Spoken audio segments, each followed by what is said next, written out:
Halo kawan pajak, ada yang baru loh dari proses pembayaran pajak, sekarang jadi lebih mudah dan efisien. Mau tahu selengkapnya? Yuk, simak video berikut ini. Video penjelasan pembayaran pajak di sistem inti administrasi perpajakan atau yang biasa disebut dengan Cortex. Sebelum memulai, harap diketahui bahwa informasi yang disampaikan pada media ini dapat berubah sesuai dengan perkembangan ketentuan perpajakan terbaru dan proses pengembangan sistem.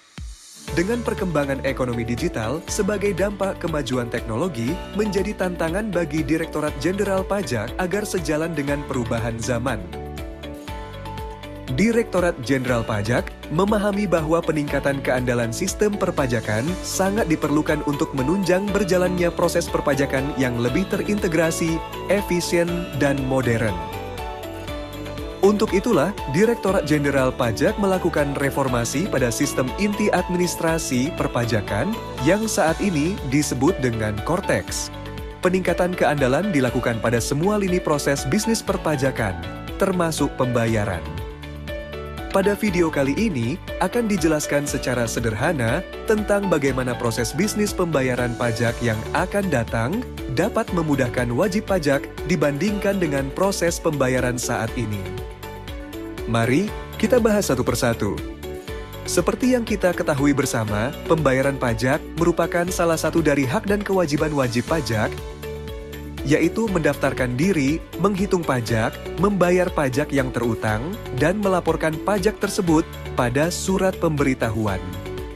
Direktorat Jenderal Pajak memahami bahwa proses bisnis pembayaran pajak saat ini perlu ditingkatkan agar mengurangi beban administrasi dan meningkatkan efisiensi administrasi wajib pajak. Saat ini, pembuatan kode billing masih diinput manual dan digunakan hanya untuk satu jenis setoran pajak. Belum tersedianya saluran permohonan pemberian imbalan bunga dan pengembalian kelebihan pembayaran pajak yang dapat diakses secara online, serta belum adanya saluran otomatis untuk wajib pajak mengetahui berapa sebenarnya kewajiban pajak yang masih harus dibayar, sehingga wajib pajak masih harus datang ke kantor pajak untuk meminta konfirmasi. Nah, pada proses pembayaran pajak yang akan menggunakan Cortex, Direktorat Jenderal Pajak akan memberikan berbagai kemudahan, di antaranya adalah integrasi sistem bank persepsi dengan sistem Direktorat Jenderal Pajak akan memudahkan wajib pajak menyelesaikan pembayaran pajak pada satu aplikasi saja.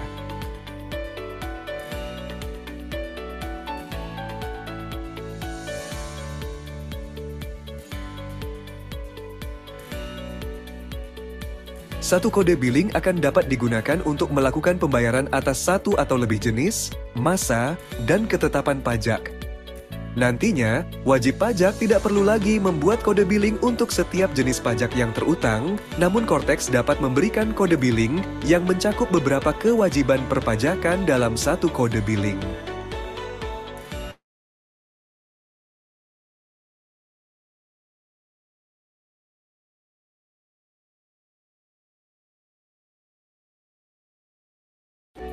Fitur ini akan memberikan kemudahan berupa penyetoran pajak lebih awal untuk menyediakan saldo yang cukup dalam melunasi kewajiban perpajakan, agar terhindar dari sanksi keterlambatan pembayaran. Terdapat fitur penyampaian permohonan pemberian imbalan bunga dan pengembalian pendahuluan kelebihan pembayaran pajak secara online. Pada Cortex, akan tersedia menu penyampaian permohonan tersebut secara online.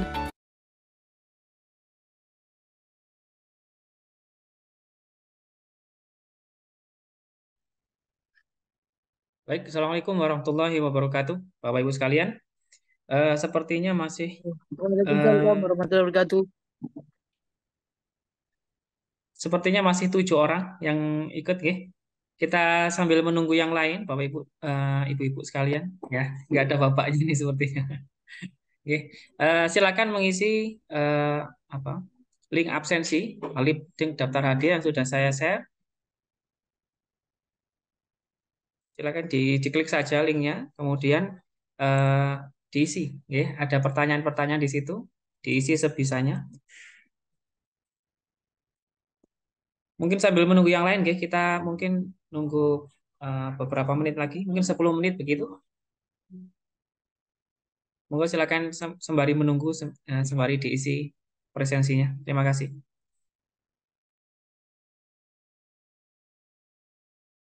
Dan akan diselesaikan sepenuhnya dalam sistem. Wajib pajak juga dapat mengetahui status penyelesaian hampir secara instan tanpa harus bertanya kepada petugas pajak. Terdapat fitur di mana aplikasi akan secara otomatis menyediakan kode billing untuk tagihan yang masih harus dibayar.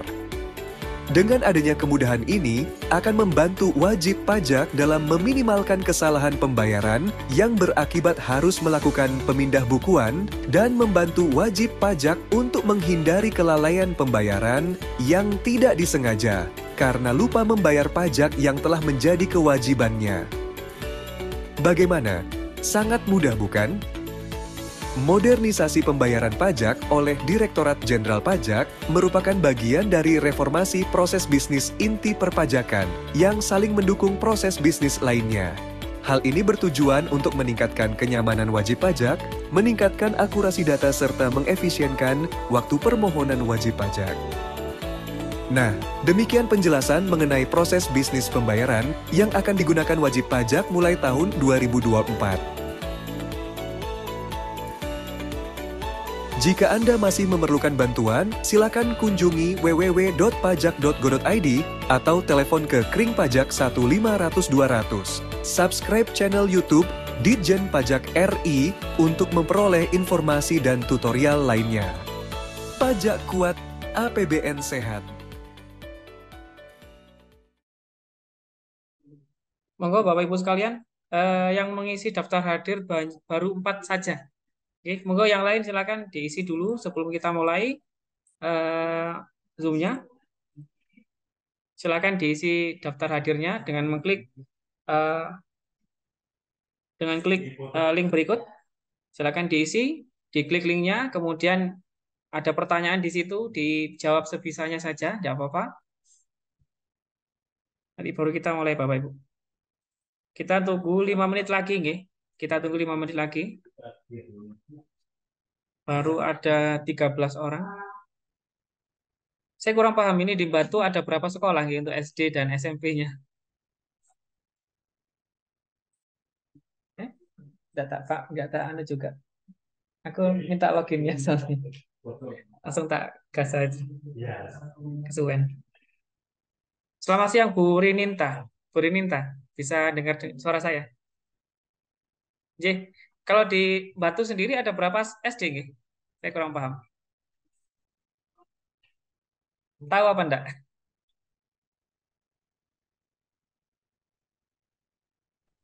100 lebih. SD. Maksudnya SD negeri, bukan SD swasta ya? Oh, SD negeri. negeri, J. Kurang tahu juga sih. Kurang tahu. Baik. Ini kok masih cuman 12 yang baru gabung. Monggo Bapak Ibu sekalian yang belum mengisi absennya segera diisi. Ini baru 6 orang yang mengisi. Nanti setelah 10 kita langsung mulai saja, nggih. Kita tunggu sampai 13.40.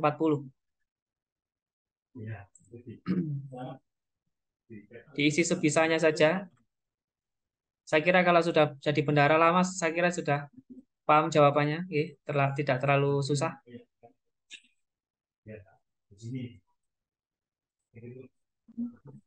Mohon maaf Pak Dedi, untuk Ibu. link absennya.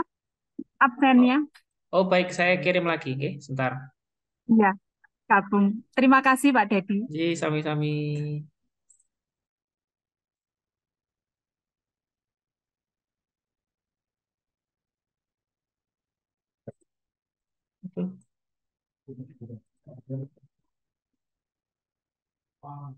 Tidak bisa.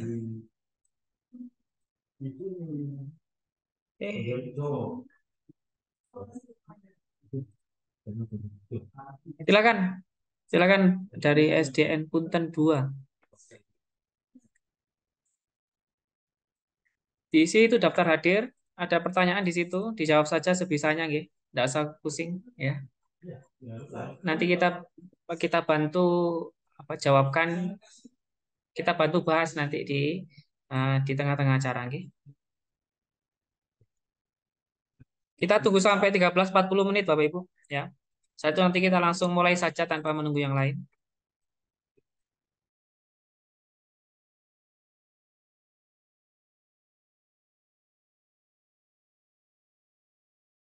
Monggo Bapak Ibu sekalian, silakan segera diisi daftar hadirnya, nggih. Ini baru 6 orang ini, yang lain yang kemana ini, nggih? Monggo diisi saja sebisanya saja, enggak apa-apa. Ini baru 6 orang saja yang ngisi daftar hadir.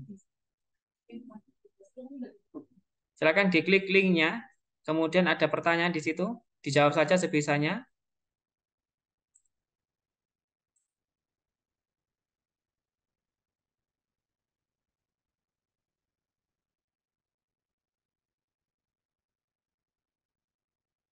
Baik, karena sudah lewat lebih 1 menit ya.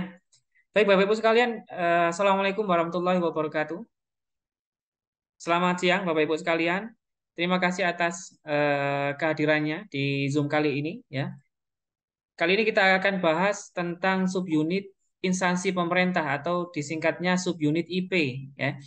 Eh, Kenapa kita adakan Zoom hari ini, Bapak Ibu sekalian? Yang pertama, karena bendahara sekolah, sebagaimana kita ketahui bersama, itu sering berganti-ganti, Bapak Ibu, ya. Karena berganti, yang dari sebelumnya sudah lama jadi bendahara, sudah paham aturan pajak, ganti orang yang baru yang masih awam. Suara saya sudah terdengar ya, Bapak Ibu?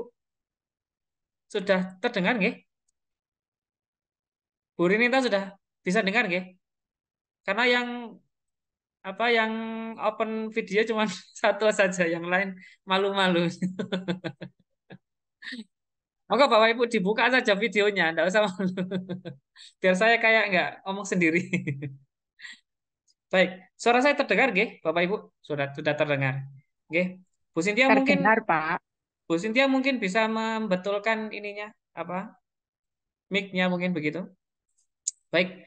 Jadi Bapak Ibu sekalian, alasan kenapa saya buat Zoom kali ini, yang pertama karena memang bendahara sekolah sering berganti-ganti. Ya, saya sering dapat info dari helpdesk ketika bendahara ke helpdesk begitu.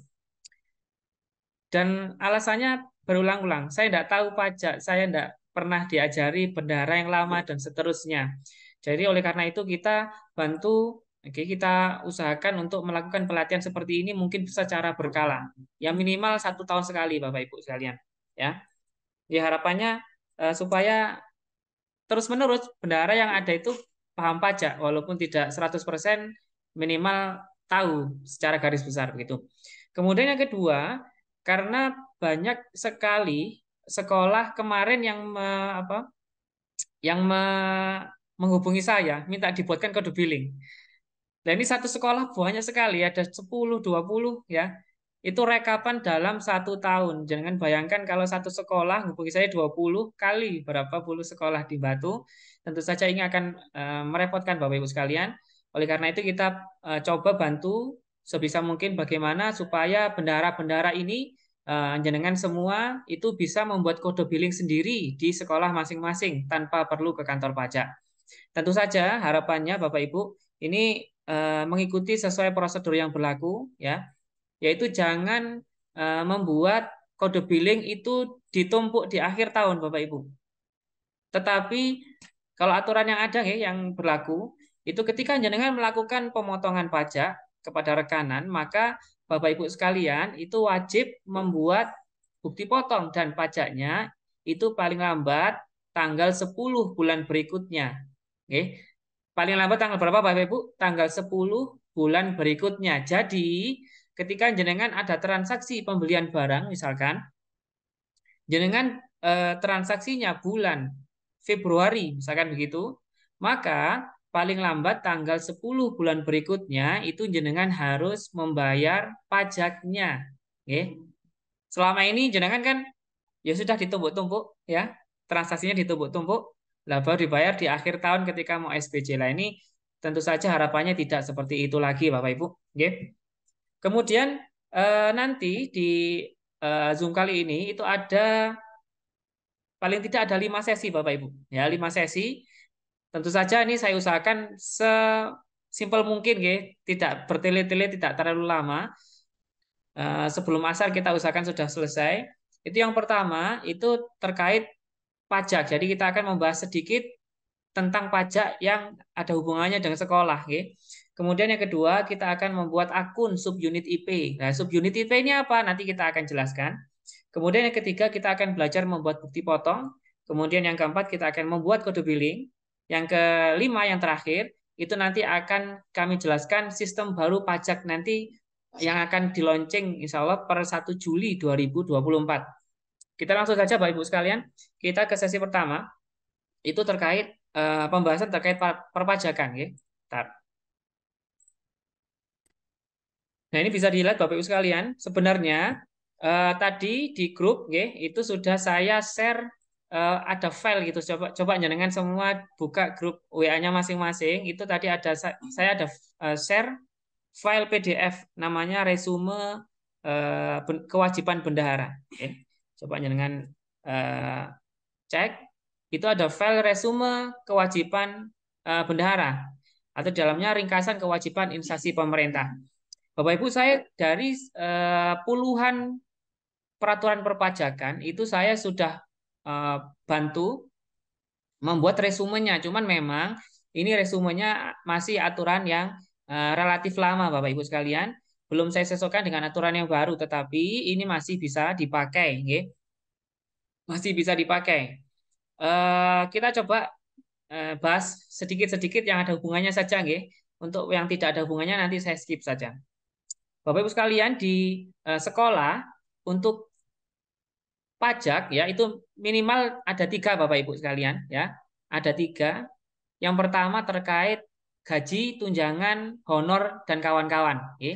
Yang pertama terkait gaji, tunjangan, honor dan kawan-kawan. Untuk gaji itu saya kira guru kan sudah otomatis dipotong pajaknya. Itu mungkin kalau di SD SMP itu sudah dipotong Dinas Pendidikan atau BKAD ya. Jadi terkait yang pertama ini itu mungkin ada hubungannya dengan honor ya, honor entah honor bendahara, honor apa ya. Saya kurang paham di honor-honor di apa di sekolah seperti apa. Ya paling tidak honor-honor terkait pembayaran kepada PNS ya. Kemudian yang kedua ini ketika membeli barang. Ya. Yang kedua membeli barang, yang ketiga terkait jasa Bapak Ibu. Yang pertama kita akan bahas terkait honor ya, terkait honor. Honor yang diterima oleh PNS dengan non PNS itu berbeda Bapak Ibu sekalian. Ini perlu diperhatikan ya. Honor yang diterima oleh PNS dan non PNS itu berbeda. Saya tidak ngomong ke ASN gitu loh, kalau di sekolah kan ada P3K, ada PNS. Untuk P3K itu kami samakan dengan non PNS ya. Kenapa? Karena di aturannya untuk PNS yang mendapatkan honor di luar gaji dan tunjangan rutin per bulan, sebulan ya setiap bulan, itu maka akan dikenakan pajak final Bapak Ibu. Ini bisa lihat ya di kelihatan nggak yang saya tebel ini, yang saya bold ini ya. Sebentar, ini ada yang belum bisa grup. Sebentar, nggih.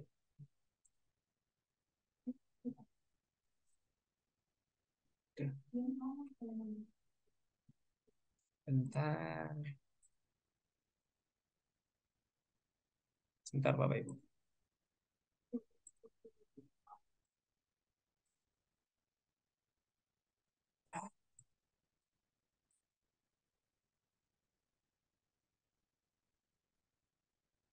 Baik, kita ulangi lagi Bapak Ibu ya.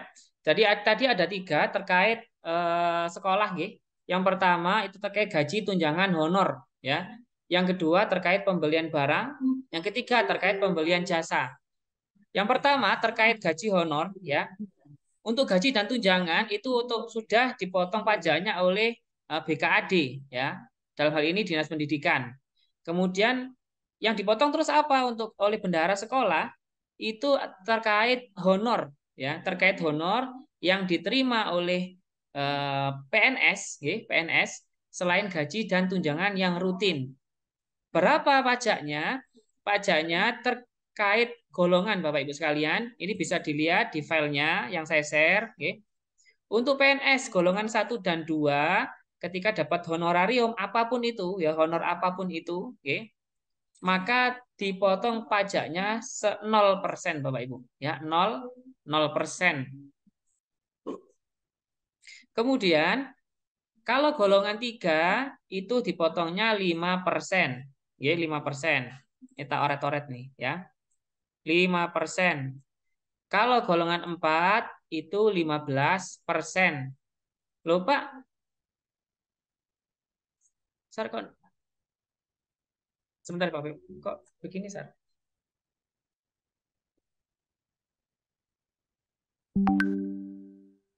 Lah terus bagaimana kalau non PNS Pak? Saya P3K gimana? Dapat berapa persen? Saya biasanya dipotong 5%.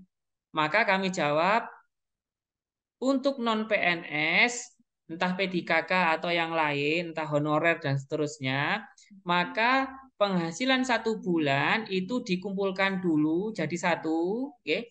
Entah gaji, terus tunjangan, honor, nah itu dikumpulkan dulu dalam 1 bulan. Apabila di bawah PTKP maka tidak kena pajak Bapak Ibu sekalian. PTKP itu berapa? 4,5 juta. Oke. Tetapi untuk P3K saya kurang paham. Ini ada dipotong pajaknya atau dibayarnya oleh sekolah sendiri atau oleh BKAD juga Bapak Ibu? Ada yang mau bantu jawab enggak? Bu Silvi barangkali mau bantu jawab saya? Bu Silvi? Tuh enggak ada suaranya, ini mendengarkan apa enggak? J, Pak. J? Bu J. Silvi, kalau di P3K itu yang bayar gaji per bulannya itu dari sekolah sendiri atau eh, terima masing-masing ditransfer begitu? Langsung ditransfer ke rekening masing-masing, Pak. Sama seperti PNS. PNS, oh baik, berarti dari BKAD nggih. Berarti jenengan tidak perlu J. memperhitungkan itu. Berarti untuk P3K eh, Sama seperti PNS. sama seperti PNS, baik. Oke, sementara itu seperti Iya. itu dulu. Tetapi untuk honorer, oke, itu beda nih Bapak Ibu. Itu jangan disamakan ketika J. dapat honor langsung dipotong 5%, jangan seperti itu, oke. Untuk honorer itu digabung dulu dengan gajinya. Apabila gaji plus honor-honor dalam 1 bulan itu di bawah 4,5 juta, maka jangan dipotong pajak apapun. Itu yang pertama, oke.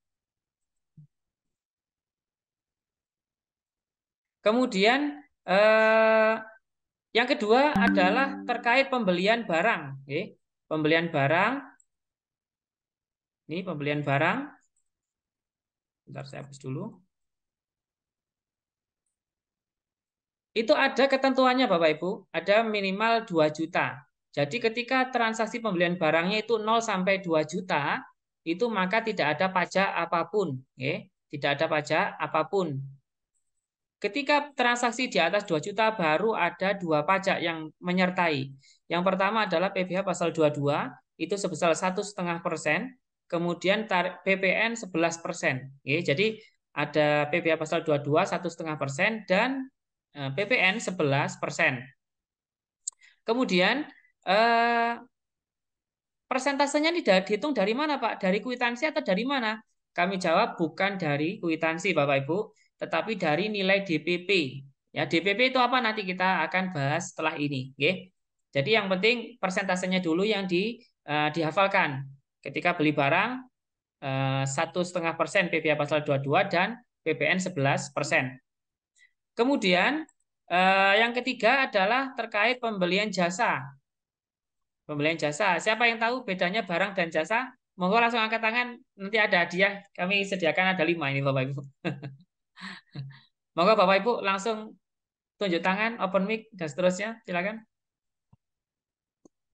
Ada yang berani jawab? Bedanya barang dan jasa itu apa? Tidak ada. Nanti saya jawab sendiri. Ada Bapak Ibu sekalian yang berani menjawab? Monggo open mic. Tidak ada. Baik.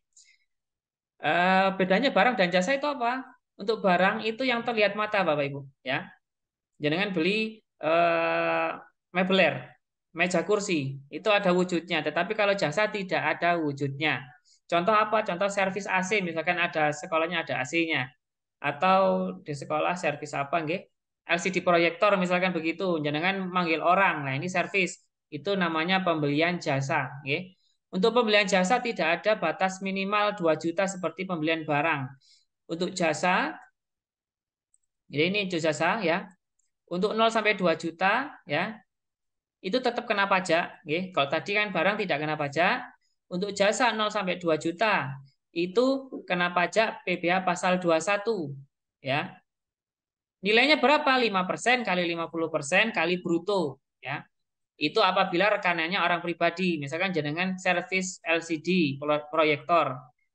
Nah, itu manggil orang, NPWP-nya orang pribadi, maka kena PPh pasal 21, besarnya 5% kali 50% kali bruto. Oke.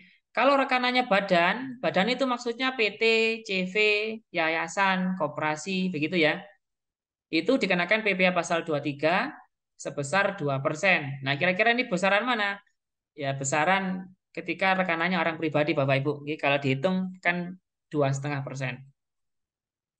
Kemudian apabila transaksinya di atas 2 juta, maka selain pajak yang tadi, yang PPh pasal 21 atau 23, ditambahi PPN 11% Bapak Ibu ya. Jadi ada 2 pajak yang menyertai, ya. Ada 2 pajak. Kemudian itu pembelian jasa, ya. Jadi 3 itu saja Bapak Ibu yang perlu dipikirkan, ya. Perlu dipikirkan tadi ada terkait gaji, honor dan kawan-kawan. Yang kedua terkait pembelian barang dan pembelian jasa. Nah, nanti kalau jangan lupa dari penjelasan saya tadi bisa dibuka lagi file yang sudah saya share, ya. Saya kira gampang membacanya, gampang begitu. Nah, terus nanti pajaknya dibayar atas nama siapa, Pak? Karena SD dan SMP negeri itu di bawahnya Dinas Pendidikan dan tidak punya NPWP sendiri, maka NPWP-nya dibayar atas nama Dinas Pendidikan, Bapak Ibu, ya. Dan nah ini yang penting, karena menginduk Dinas Pendidikan, maka secara aplikasi itu tidak bisa membuat kode billing sendiri begitu. Kalau Dinas Pendidikan itu ada akun DJP online, itu masuk pakai NPWP Dinas dan passwordnya Dinas sendiri. Tetapi karena sekolah tidak punya NPWP, maka tidak bisa login ke akun Dinas Pendidikan. Nah, terus bagaimana Pak saya membuat kode billingnya? Nah, DJP itu membuat opsi khusus untuk sekolah-sekolah yang seperti jenengan ini, itu diberikan website khusus namanya subunit IP. Nah, kita lihat websitenya seperti apa sih, gitu ya. Sebentar Bapak Ibu, ini kok ada waiting room.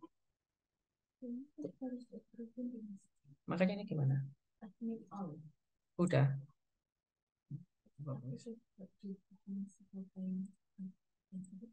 Close ya, oke. Nanti aku minta tolong ya. Mana? Tapi habis ini hilang. Ya, sebentar nih Bapak Ibu nih. Terkendala teknis ini, sebentar.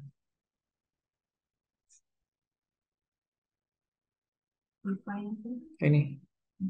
Ini. Oh, sini ya. Oke. Baik, kita langsung ke subunit IP-nya nggih, Bapak Ibu sekalian. Kita lihat sama-sama.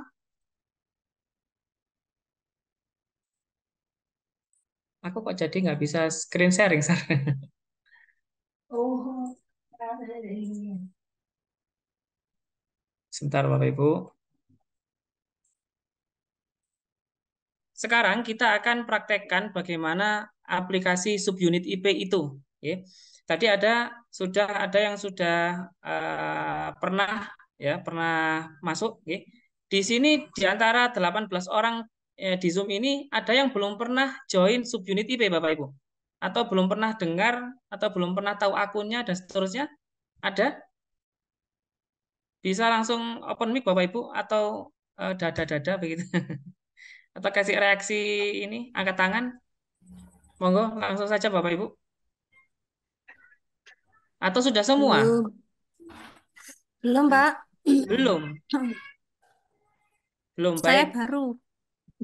Baru dibuatkan. Bendahara Baik, baru. berarti yang belum, Oke. Baru yang dibuatkan, belum Pak. baru dibuatkan. Baik. Yang belum saja, yang belum. Yang belum angkat tangan, monggo. Langsung saya buatkan sekarang, Bapak Ibu. Ada yang belum? Monggo langsung angkat tangan, nanti kita bantu buatkan langsung sekarang akunnya begitu, supaya nanti bisa login ke subunit IP-nya.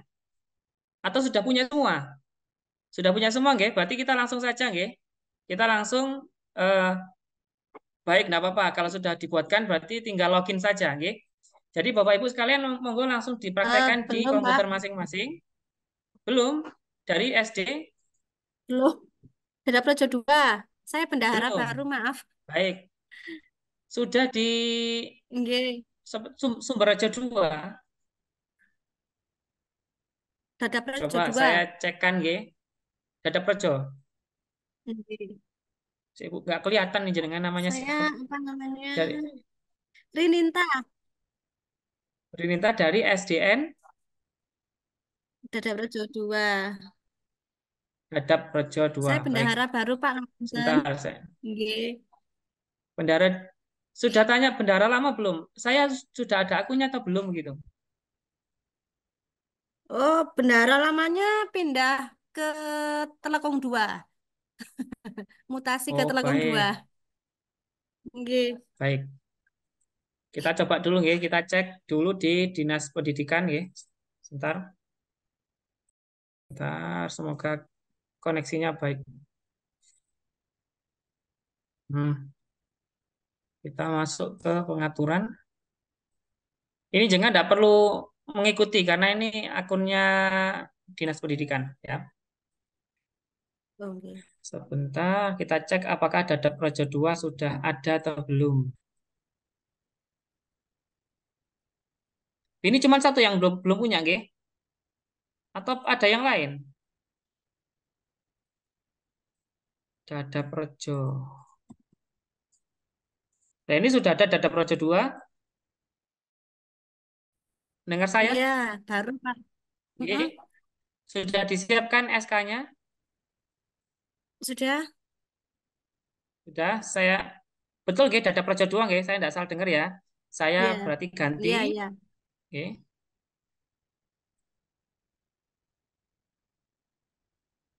Subunit Dadap Rejo 2, instansi pusatnya begini, nomor dokumennya ini, kemudian nah ini Bu Eti ini nggih, bendara lamanya nggih. Iya. Iya. NPWP-nya berapa jenengan? 42 Nggih, 290 nggih. 061 061 3 3 628 628 000. 000. Oke. Oke, ini saya simpan. Itu kepala sekolahnya juga ganti, Pak. Oh, ganti juga. Ganti semua ini. Bentar. Iya. Bentar. NPWP-nya sudah disiapkan nggih? Sudah Nggih, berapa? 48 636 Nggih. Nggih. 034 034. 0628 Monggo. 000. Nggih. Baik. 0 sudah. Bu Istia nggih? Bu Istia Itu nggih? ya. Ya, nggih.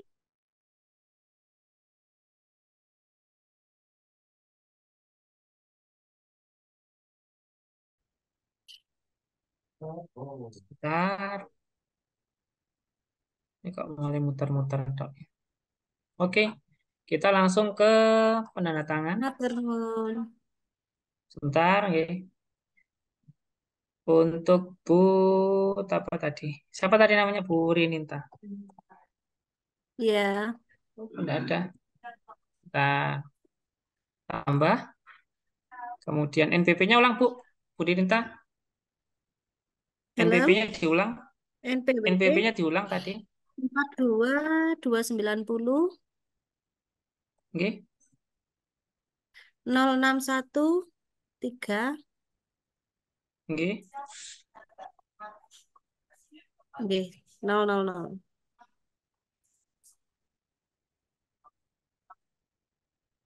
Baik. Kemudian Bu Hetinya tadi saya nonaktifkan. Nggih. Bentar. Bu Rinita saya aktifkan. Baik. Baik, kalau sudah Nggih, matur nuwun. yang tadi nggih, tadi jenengan sudah tahu nomor kodenya Ibu. Tadi coba saya bentar ya. Nomor Ada projo kodenya. bentar. Nggih. Bentar. Nanti untuk yang belum belum sempat diganti seperti ini, nanti bisa hubungi saya nggih. Nanti saya settingkan seperti ini. Nah, untuk Bu Rinta saya apa? Ini tolong di sebentar, Bu. Tak ini kan aja wes. Dadap Rejo 2. Nanti saya kirim ya. Itu Nggih. ini ada username-nya, lah nanti password-nya itu nanti Ibu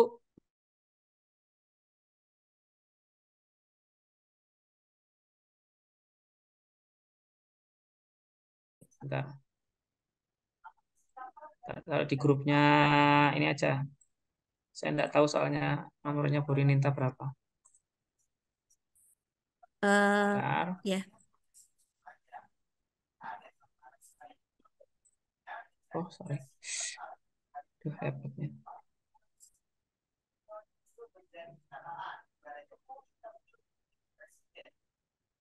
Ini nanti SK-nya Ibu simpen ya. Itu ada Nggih. kode subunit IP, ada kodenya bisa dia di bawah di sini. Ada username-nya lah. Username ini nanti dipakai untuk masuk ke subunit IP-nya ya. Kita langsung lanjut ya Bapak Ibu sekalian. Sekarang bagaimana caranya masuk ke subunit IP? Dengan buka tab baru, kemudian ditulis saja subunit IP ya. Subunit IP. Subunit tip gitu ya. Subunit tip langsung di enter gitu aja. Nanti otomatis muncul kok. Nah, Bapak Ibu klik link yang paling atas, login subunit instansi pemerintah. Oke. Kak. Ya, halo.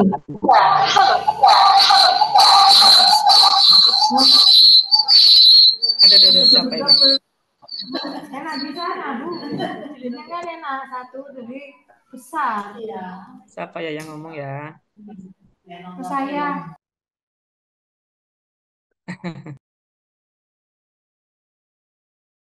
Oke. Ini ya. Ini Bapak Ibu sekalian, ini aplikasi subunit IP ya. Itu di situ ada ID lah. ID-nya ini Bapak Ibu sekalian bisa lihat di SK yang seperti ini, yang paling bawah sendiri. Oke. Ini ada 00 berapa itu bla bla bla, ada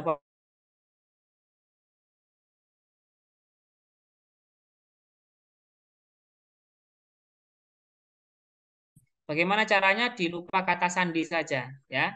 Lupa kata sandi. Kalau jenengan mau saya settingkan di sini boleh sebagai contoh nih dari Sadap Projo 2 ya. Sadap Projo 2 saya buatkan passwordnya di sini. Begini. Lupa kata sandi. Lah Bapak Ibu masukkan kata sandinya masing-masing. Ini ada nama subunitnya. Nama subunit itu lihat di sini ya. SDN Dadap Projo 2. Misalkan begitu. Dari mana tadi ya? Nah ini. Gini nama penanggung jawab dan seterusnya. Bu Rinintan ini saya izin pakai subunitnya dulu nggih supaya untuk contoh teman-teman yang lain nggih. Nggih, monggo Bapak. Nah, apa nggih izin nggih, permisi. Nggih. Kemudian NBWP-nya Bu Istiah. Oh, nama penanda tangan sebentar. NBWP penanggung jawab. Di sini ada enggak ya? Oh, udah ada. Boleh Bu, mohon maaf. NBWP-nya Bu Istiah bisa diulangi lagi enggak?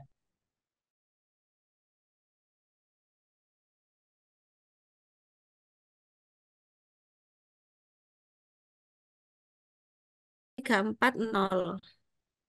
034062800. Nggih. Kemudian saya buatkan 1 sampai 6 nggih. 1 sampai 6 Nggih. begini, izin 1 sampai 6. Kemudian nanti bisa diganti sendiri. Nggih, matur nuwun. Submit. Nah, seperti ini. Langsung masuk saja. Berarti 1 2 3 4 5 6 NNY 47.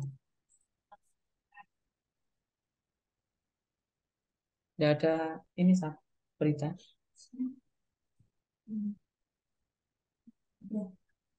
Sudah? Oke. Bentar Bapak Ibu kok gagal ya. Sebentar. Ini 1 2 3 4 5 6 G4 GX4.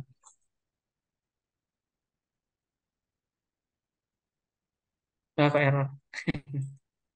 Sebentar. Harus sabar Bapak Ibu.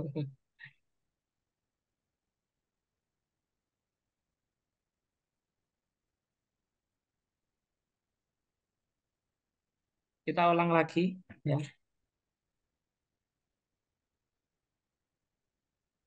73 dan 33. Atau ada yang sudah berhasil login biar kita bisa lanjut Bapak Ibu. Nah, ini sudah ya. Oke, jadi ini kalau sudah masuk ke subunit tipis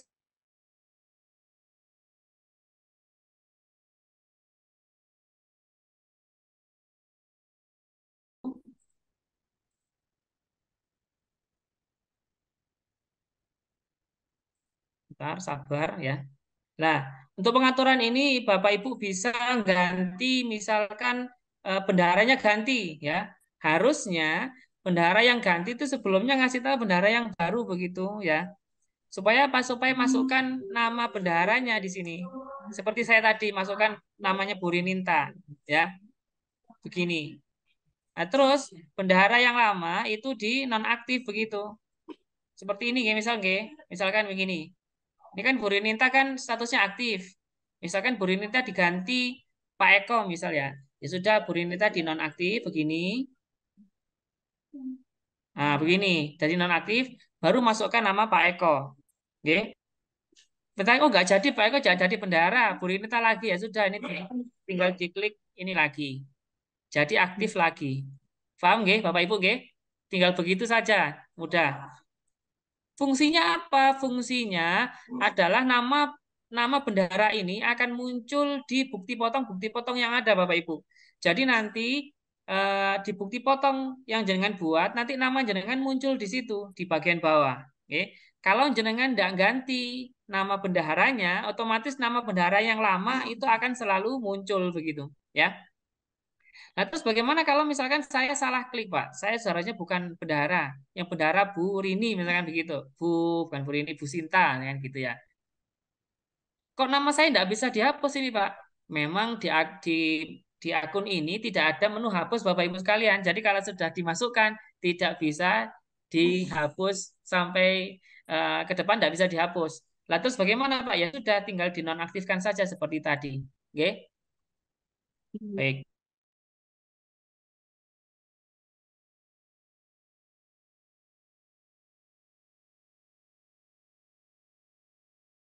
Sebelumnya itu tidak error Bapak Ibu.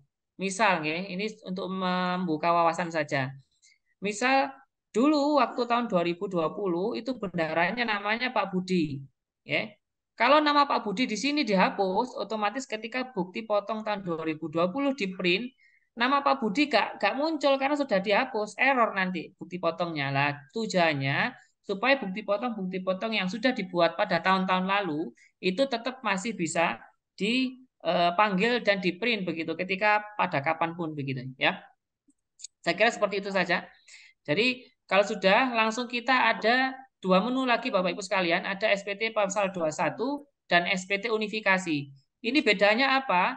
Beda SPT 21 ini untuk menginput bukti potong PPh pasal 21, kemudian unifikasi ini untuk menginput pajak pajak yang lain selain PPh pasal 21. Tadi contohnya ada PPh pasal 22, ada PPh pasal 23, ada PPN ya. Sebenarnya ada 4 ayat 2 dan seterusnya, ada banyak sekali. Nah, itu selain PPh pasal 21 masuk SPT unifikasi.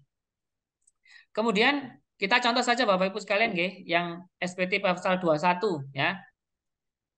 Baik di SPT 21 maupun unifikasi ini prosesnya sama, alurnya sama. Yang pertama, ketika ada transaksi jenengan membuat bukti potong. Oke, nginput bukti potong dulu. Nah, setelah input bukti potong, nanti baru bisa membuat kode billing Bapak Ibu. Ya, jadi tidak bisa jenengan masuk subunit IP terus membuat kode billing. Saya mau membuat kode billing Pak PPN gitu ya. Tidak bisa. Harus input dulu, harus input bukti potong dulu. Oke. Tetapi kalau jangan ke kantor pajak langsung, itu langsung bisa dibuatkan kode billing. Tetapi ini bukan prosedur yang betul. Oke.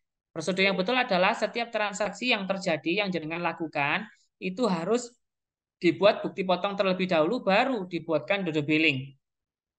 Contohnya bagaimana Pak? Ini saya contohkan, ya. Misalkan rekam, ya. Ini kan SPT 21 diklik dulu, kemudian klik rekam. Rekam. Rekam. Ini ada jenis potongnya apa? Kalau PPh pasal 21 itu ada bulanan, ada tahunan. Jangan pilih bulanan, ya. Kalau tahunan itu nanti yang buat adalah BKAD, jangan enggak usah, ya. Kita klik bulanan, kemudian klik tahun pajak, misalkan tahun 2024. Bulan apa? Bulan Februari, ya. Misalkan ini contoh, tadi PPh pasal 21 kan ada untuk honor, ya. Untuk honor, berarti ini anggap saja ada honor bulan Februari. Jenengan bisa pakai NPWP, bisa pakai NIK, Bapak Ibu, ya. Misalkan ada pegawai yang tidak punya NPWP, misalkan honorer atau P3K. Kalau P3K pasti punya NPWP, ya. Misalkan NPWP-nya lupa, ya sudah pakai NIK.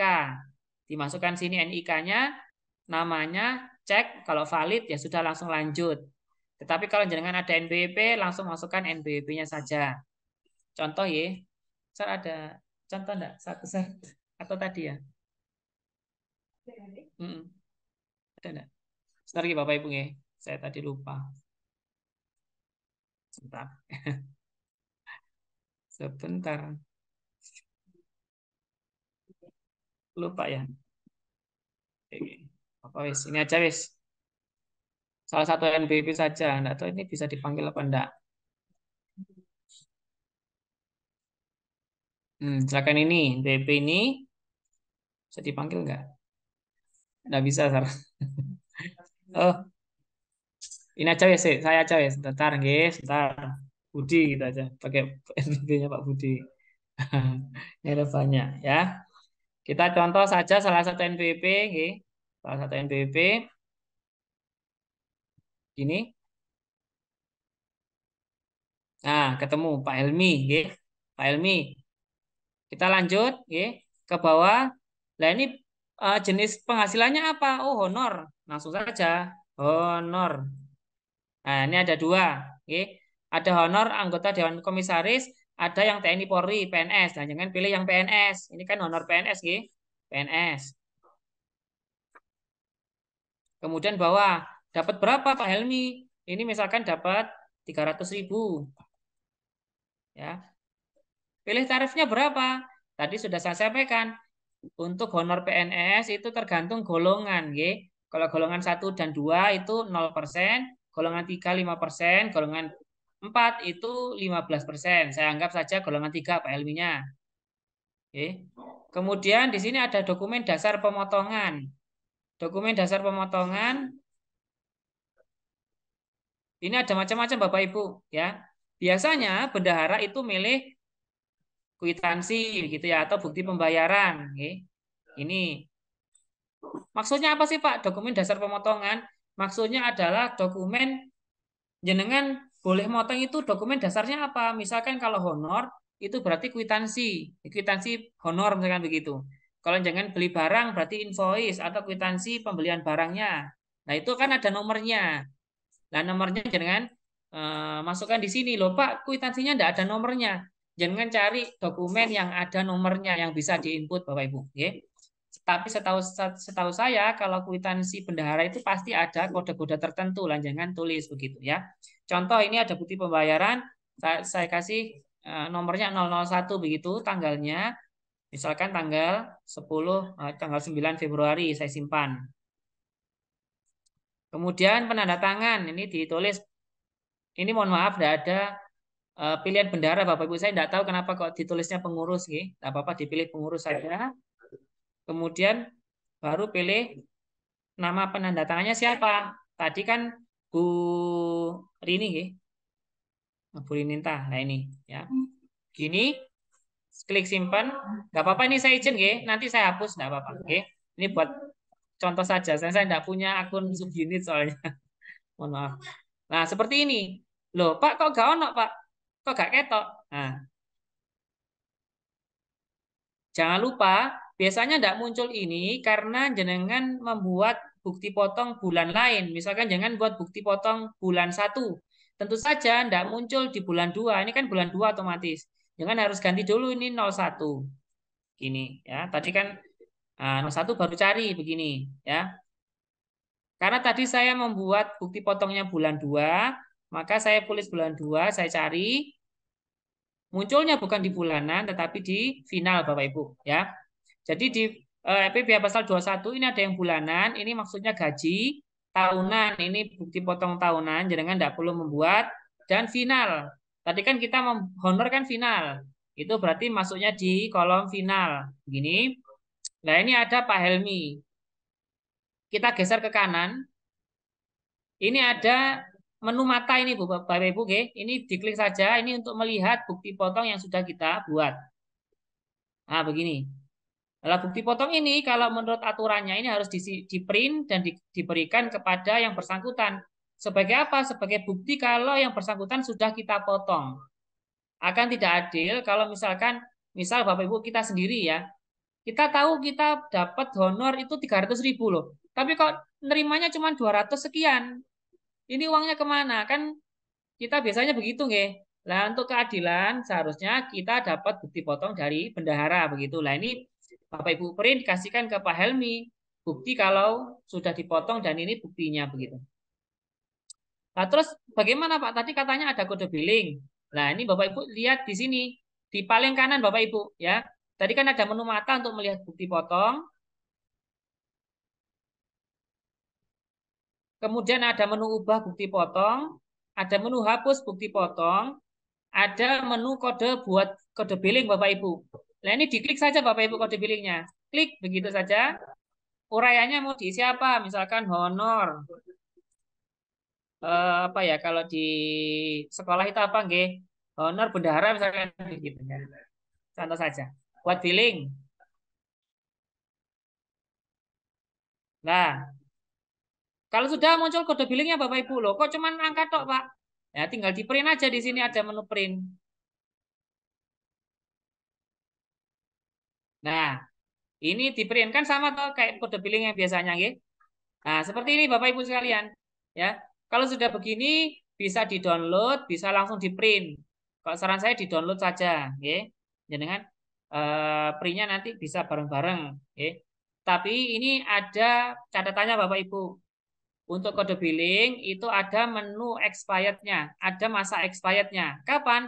1 bulan sejak kode billingnya dibuat. Jadi saran saya, misalkan jenengan sudah membuat kode bukti potong seperti ini, jenengan kalau belum siap bayar jangan diklik kode billing Bapak Ibu sekalian. Oke. Kadang-kadang kan jenengan kalau bendahara itu kan kadang ada menu kas kecil gitu ya. Kadang ada masih belum ngambil ya.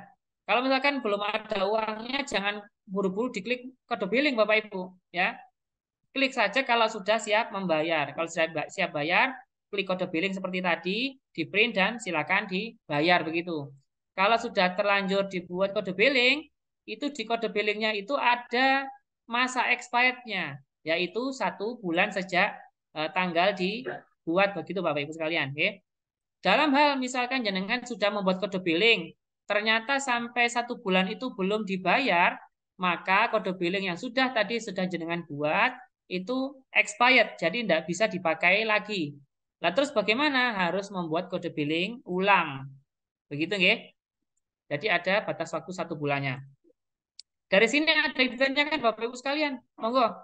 Biar nanti saya sudah panjang lebar dengan masih gak ngerti. Monggo langsung ditanyakan saja. Sudah paham? Baik, karena ini tadi ada yang baru join, nggih. Nanti saya ulangi lagi. Jadi intinya ada 2 menu Bapak Ibu, ada PPh pasal 21, ada unifikasi. Kalau 21 untuk membuat bukti potong PPh pasal 21, kalau unifikasi untuk bukti potong selain PPh pasal 21 ada 22, PPh 23, 4 ayat 2, PPN dan seterusnya. Nah, sekarang kita coba untuk yang unifikasi, ya, seperti apa? Unifikasi ini ada pajak penghasilan, ada PPN. Contoh kita pajak penghasilan PPh pasal 22. Jadi kita klik pajak penghasilan PPh pasal 22. Sudah, kita rekam, okay. Seperti tadi, kalau sudah rekam, kita pilih tahun pajaknya 2024 Februari, okay. Kemudian bisa klik NPWP atau NIK. Bedanya kalau NPWP cukup masukkan NPWP saja, namanya otomatis muncul. Kalau NIK, setelah NIK kita harus masukkan nama persis sesuai KTP.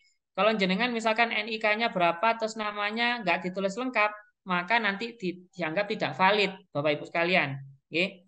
Kalau NPWP cukup NPWP saja. Nah, ini sepertinya nanti mau mati lagi nih Bapak Ibu. Saya percepat guys. Ini Zoom-nya sepertinya belum pro, ini masih 10 menitan. Baik, kita coba, oke. Begini Bapak Ibu sekalian.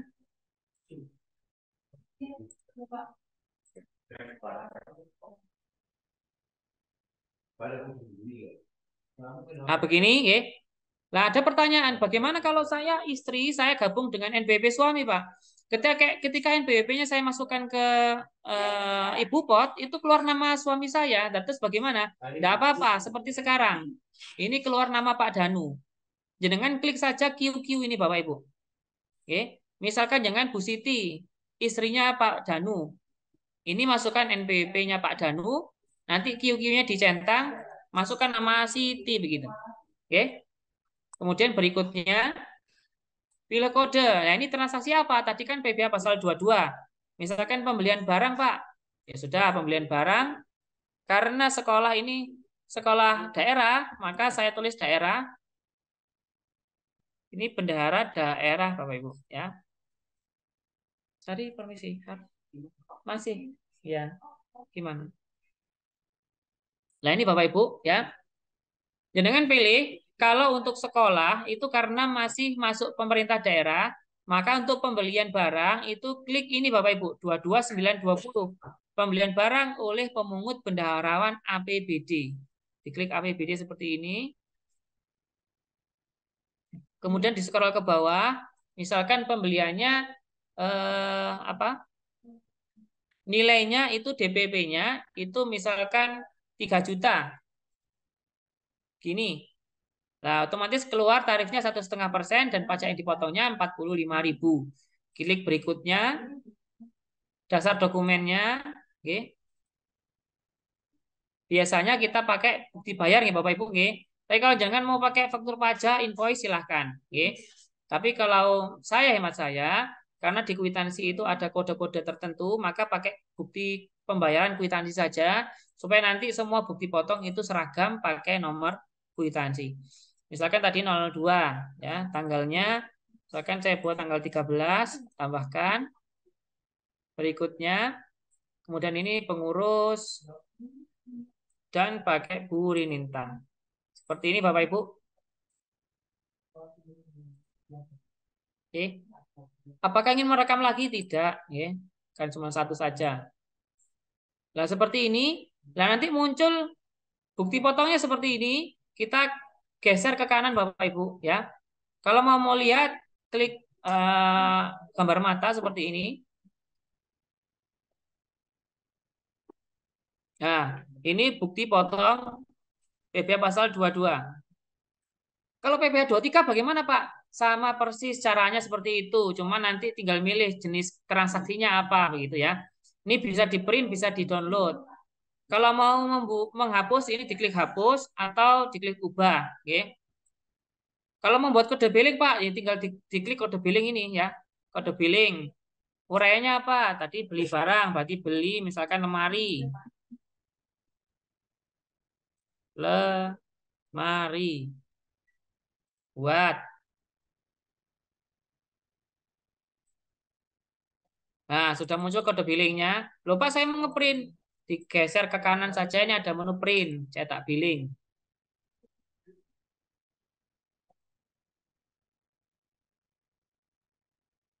Nah, begini Bapak Ibu.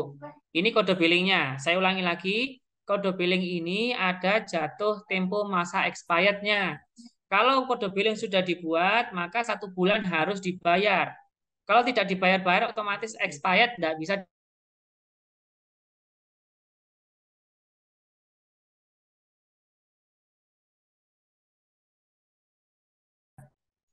Coba ya. Barangkali bisa. Kalau sebelumnya nggak bisa. Ini kan kodenya 106 ya.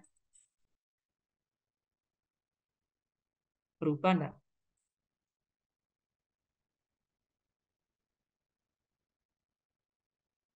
Oh, berubah ternyata Bapak Ibu. Baik. Berarti kalau misalkan kode billing ini sudah expired, jangan bisa cetak kode billing lagi. Nanti kode billingnya berubah, begitu ya. Begitu Bapak Ibu sekalian, nggih. Ada yang tanyakan? Atau langsung saya lanjutkan saja? Karena ini Zoom-nya tinggal 5 menit. Oke, enggak apa-apa. Baik. Ada yang tanyakan Bapak Ibu sekalian? Enggak ada? Enggak ada, ya? Baik, kalau enggak ada langsung saya lanjutkan, ya. Nah, terus bagaimana Pak setelah membuat kode billing? Sebenarnya untuk pekerjaan Bapak Ibu sekalian itu sampai di sini saja Bapak Ibu ya. Tetapi ada tetapinya. Nanti Dinas Pendidikan kewalahan. Kewalahannya kenapa? Karena bukti potongnya sudah banyak diinput oleh sekolah-sekolah, tetapi ini sudah dibayar atau belum? Nah, setelah jenengan input kode billing tadi, seharusnya langkah terakhir adalah klik SPT Masa ini Bapak Ibu. SPT Masa ini adalah menu untuk membantu Dinas Pendidikan. Isinya apa? Isinya adalah untuk merekam bukti penyetoran pajak. Jadi tadi Bapak Ibu sekalian sudah membuat bukti potong banyak sekali, misalnya begitu. Nah ini dari bukti potong tadi apakah sudah dibayar atau belum? Nah jenengan tugasnya adalah merekam bukti penyetoran pajak di sini, begitu Bapak Ibu. Nah, panggil. Bentar. Tapi ada tetapinya nih sepertinya, ya. Tetapi ada tetapinya. Sepertinya ini saya karena baru masuk subunit juga, sepertinya jenengan baru bisa menginput bukti penyetoran ini kalau bukti potongnya sudah diposting oleh Dinas Pendidikan. Jadi mungkin sementara ini Bapak Ibu sekalian tugas jenengan hanya sampai cetak kode billing saja dulu, ya. Ketika nanti diperlukan, maka Dinas Pendidikan harus posting dulu di akunnya Dinas Pendidikan. Kemudian Bapak Ibu sekalian baru menginput bukti penyetoran pajaknya di subunit masing-masing. Mungkin demikian saja Bapak Ibu sekalian untuk sesi yang pembuatan kode billing dan bukti potong ya. Ada yang ditanyakan atau enggak Bapak Ibu sekalian sebelum saya akhiri di sesi terakhir untuk CITAS? Ada yang ditanyakan Bapak Ibu sekalian? Enggak ada. Karena enggak ada yang open video, saya enggak tahu ini ngantuk, tidur apa mendengarkan. Baik, Bapak Ibu sekalian, kita sudah mau sampai di sesi terakhir Bapak Ibu sekalian. Ada yang ditanyakan atau tidak? Tidak ada? Baik, tidak ada, nggih. Tidak ada. Baik, karena ini yang open video ada 4 orang ya. 4 orang, izin saya share screen, nggih. Nanti bisa WA saya Bapak Ibu yang open ya. Ada 5, ada berapa tadi? Loh, akhirnya open semua ini. Ada 4. Ada 4 ya, ada 4. Ini tadi yang menyimak dengan dengan open ya. Ini nanti bisa WA saya, nanti saya kirimkan hadiah, nggih.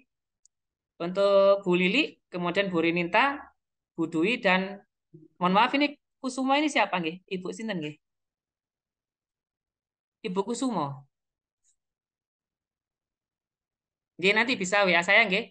Itu ada 4 orang yang tadi open video. Baik, terakhir Bapak Ibu sekalian, ini ada video CITAS Bapak Ibu sekalian. CITAS itu apa? CITAS itu adalah proyek dari DJP Bapak Ibu sekalian, itu yang akan di-launching di 1 Juli 2024. Jadi sebenarnya salah satu tujuan saya untuk mengadakan Zoom kali ini adalah untuk mempercepat pengetahuan Bapak Ibu sekalian. Kenapa? Karena kalau jenengan belum bisa sistem yang lama, nanti akan keteteran di sistem yang baru. Karena nanti di 1 Juli itu akan ada launching sistem yang baru lagi Bapak Ibu sekalian. Jangan bayangkan kalau jenengan sistem yang lama saja belum pernah memakai. Nanti ada sistem yang baru lagi, begitu akan keteteran. Okay? Jadi sistem ini namanya CITAS Bapak Ibu, Cortex Administration System. Nah ini adalah sistem yang dicita-citakan banyak orang Bapak Ibu, yang diinginkan banyak orang. Jadi selama ini sistem di DJP itu terdiri dari banyak sistem yang terpisah-pisah. Lah di 2024 di bulan Juli itu menjadi satu sistem yang mengakomodir semua pelayanan perpajakan. Itu mulai dari pendaftaran, pembayaran, pelaporan, semuanya di satu website namanya Cortex Administration. Halo kawan pajak.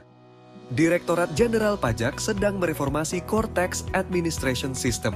Ingin tahu pembaruan layanan perpajakan? Apa saja manfaat dan fiturnya? Saksikan video ini sampai akhir ya. Sebelum memulai, informasi pada video ini dapat berubah sesuai aturan dan pengembangan sistem. Yuk, kita mulai. Apa tujuan reformasi layanan perpajakan? Tentunya untuk membantu peningkatan kepatuhan kawan pajak. Tersedia layanan informasi, edukasi, dan layanan administratif yang penting bagi pelaksanaan hak dan kewajiban kawan pajak. Lalu, apa manfaatnya? Omnichannel and borderless, jangkauan layanan dan informasi lebih luas. Universal, dapat dimanfaatkan juga oleh non-wajib pajak. Terintegrasi, riwayat penggunaan informasi lebih andal. Mudah diakses, layanan mudah dilakukan secara mandiri. Keren bukan? Apa saja proses bisnis layanan perpajakan? Yuk kita bahas. Pertama, layanan edukasi.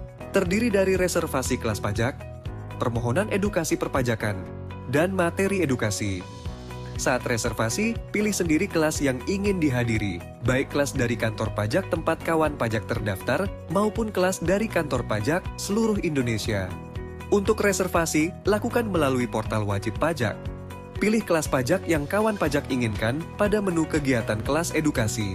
Daftar kelas pajak dapat juga dilihat di www.pajak.go.id. Tidak menemukan kelas yang kawan pajak butuhkan? Silakan ajukan permohonan edukasi perpajakan sesuai kebutuhan kawan pajak. Dengan menu ini, kawan pajak dapat meminta narasumber, moderator, dan panelis dari kantor pajak. Termasuk untuk kegiatan kawan pajak berupa pelatihan atau pendampingan bagi pihak ketiga seperti Business Development Service, serta uji pemeringkatan relawan pajak bagi pihak tertentu. Permohonan edukasi dilakukan lebih mudah melalui portal wajib pajak. Ajukan permohonan pada menu buat permohonan program edukasi. Permohonan edukasi dapat juga disampaikan tertulis melalui pos atau jasa ekspedisi, atau disampaikan secara langsung ke kantor pajak. Kawan pajak ingin belajar pajak secara mandiri? Manfaatkan materi edukasi yang tersedia dalam layanan edukasi. Seperti materi edukasi berupa paparan, infografis, buku, leaflet, dan sebagainya, termasuk kelas pajak dalam bentuk e-learning. Materi edukasi dapat diperoleh dari portal wajib pajak. Cari materi dan kelas e-learning yang sesuai pada menu education material. Kedua, layanan informasi dan pengaduan. Layanan komunikasi dua arah kawan pajak, termasuk non-wajib pajak, dengan Direktorat Jenderal Pajak. Dengan layanan informasi perpajakan, kawan pajak dapat melihat informasi perpajakan secara umum maupun informasi terkait kawan pajak sendiri. Seperti riwayat interaksi informasi pajak, baik yang berasal dari sistem DJP maupun luar DJP. Bagaimana bila kawan pajak puas atau tidak puas dengan layanan DJP? Manfaatkan layanan untuk mengajukan pengaduan, seperti terdapat pelayanan perpajakan tidak sesuai ketentuan, atau terdapat dugaan pelanggaran kode etik dan disiplin pegawai, atau adanya dugaan tindak pidana perpajakan, termasuk yang dilakukan masyarakat umum. Selain pengaduan, tersedia kanal penyampaian saran, baik terkait perbaikan layanan, fasilitas, dan saran lainnya. Kawan pajak dapat juga menyampaikan penghargaan atau ungkapan terima kasih melalui layanan pengaduan ini. Bagaimana cara memanfaatkan layanan dari informasi perpajakan maupun pengaduan, saran, dan apresiasi? Akses layanan melalui 3C. Klik Portal Wajib Pajak. Untuk informasi perpajakan, akses pada menu Daftar Pertanyaan Umum. Untuk materi perpajakan dasar, akses pada menu berikut. Untuk pengaduan, saran, dan apresiasi, akses pada menu berikut.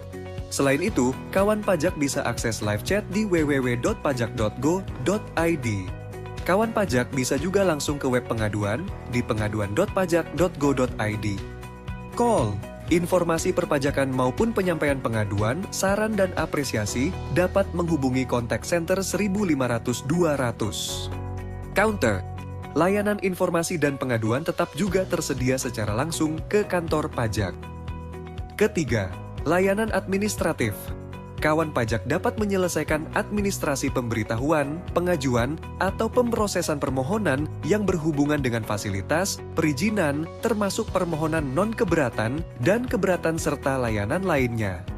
Mayoritas layanan administratif akan diproses secara online dan otomatisasi. Contoh layanannya antara lain, pemberitahuan penggunaan norma penghitungan penghasilan neto, pemberitahuan perpanjangan waktu penyampaian SPT, permohonan surat keterangan PPh final UMKM, konfirmasi status wajib pajak, permohonan surat keterangan bebas pajak, pengajuan pengurangan atau penghapusan sanksi, permohonan surat keterangan tidak dipungut, pengajuan angsuran pembayaran pajak, dan masih banyak lainnya. Bagaimana cara kawan pajak memanfaatkan layanan administratif? Akses juga melalui 3C. Klik Portal Wajib Pajak. Layanan administratif dapat diajukan, dipantau, maupun dilihat hasil, serta riwayatnya pada menu berikut. Call. Layanan administratif tertentu dapat juga diajukan melalui telepon ke 1.500-200. Counter. Layanan administratif dapat juga disampaikan tertulis melalui pos atau jasa ekspedisi, atau disampaikan secara langsung ke kantor pajak. Bagaimana dengan keamanan data kawan pajak? Tenang, layanan administratif melalui portal wajib pajak akan dilengkapi proses otentifikasi akses berupa akun portal wajib pajak, sertifikat elektronik, e-kuasa. Bagaimana kawan pajak? Lebih andal bukan? Selamat! Kawan pajak sudah mengenal terkait pembaruan SITAS dalam layanan perpajakan. Dimulai dari layanan edukasi, layanan informasi dan pengaduan, serta layanan administratif. Pantau pembaruan selanjutnya melalui www.pajak.go.id. Telepon kontak center DJP di 1.500-200. Subscribe YouTube Ditjen Pajak RI. Pajak kuat, APBN sehat. Baik, Bapak Ibu sekalian, ini mohon maaf sekali, mohon maaf sekali. Sepertinya akun Zoom-nya masih belum di-upgrade, jadi tadi 10 menit ada dua kali putus, nggih. Jadi tidak apa-apa. Semoga dari Zoom kali ini Bapak Ibu sekalian bisa memahami bahwa jenengan sendiri sebenarnya itu bisa membuat kode billing sendiri di sekolah masing-masing. Dalam hal jenengan masih belum mengerti dari penjelasan saya tadi, itu bisa menghubungi saya secara pribadi melalui WhatsApp, Bapak Ibu sekalian. Barangkali saya lupa password dan seterusnya, nanti bisa menghubungi saya secara langsung. Untuk menutup Zoom kali ini, Bapak Ibu sekalian, ini ada post test, karena tadi hadiah saya baru keluar 4, Bapak Ibu sekalian, ya. Tadi masih ada sisa 6, Bapak Ibu sekalian. Jadi monggo bisa diisi post testnya, nanti bisa pilih nih, bisa pilih tumbler, pilih jam, apa pilih bantal. Oke, monggo silakan Bapak Ibu sekalian, nanti saya pilih 3, saya pilih 6 yang terbaik nilainya dari post test yang sudah jenengan isi. Oke. Silakan kalau sudah mengisi, monggo silakan langsung bisa meninggalkan Zoom. Terima kasih Bapak Ibu sekalian, langsung saya tutup. Terima kasih atas kerjasamanya. sudah ikut Zoom kali ini. Mohon maaf apabila ada perkataan dan perbuatan saya yang kurang berkenan di hati Bapak Ibu sekalian. Nah, demikian, Assalamualaikum warahmatullahi wabarakatuh. Untuk ibu-ibu tadi yang ada 4, monggo silakan japri saya langsung, ya. Terima kasih. Mungkin Bu Lili, kemudian Bu Dwi Kurniasih dari Junrejo 2, kemudian Bu Rininta dari Dadap Rejo 2, dan akun atas nama Kusumo. Ini Ibu Sinten, saya kurang paham.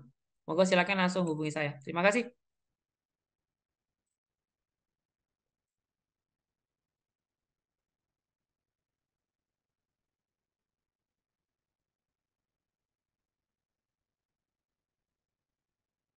Oh, Bu Kusumo, Bulukerto 3, nggih, monggo langsung WA saya, nggih. Nanti kita kirimkan hadiahnya. Terima kasih. Ya, buku semua atas nama SDN Bulukerto 3. Nggih, nggih, terima kasih. Monggo langsung diisi, nggih, post testnya di link tadi. Untuk nilai terbaik 6 nanti kita akan berikan hadiah yang sama. Terima kasih. Bapak, boleh minta nomor WA-nya? Atau Monggo langsung klik saja link yang sudah saya share. Itu langsung, monggo silakan, silakan keluar Bu Lili, silakan. Monggo Bapak Ibu sekalian yang sudah isi post test, silakan boleh meninggalkan Zoom, silakan.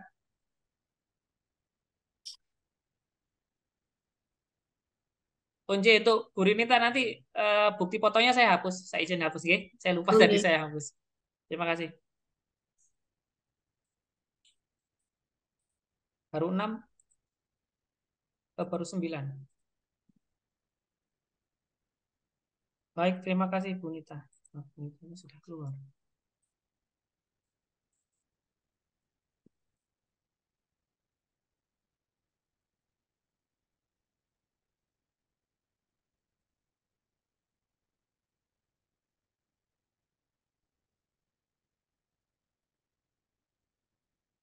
Izin tutup Bapak Ibu sekalian, nggih. Terima kasih sudah ikut Zoom. Terima kasih.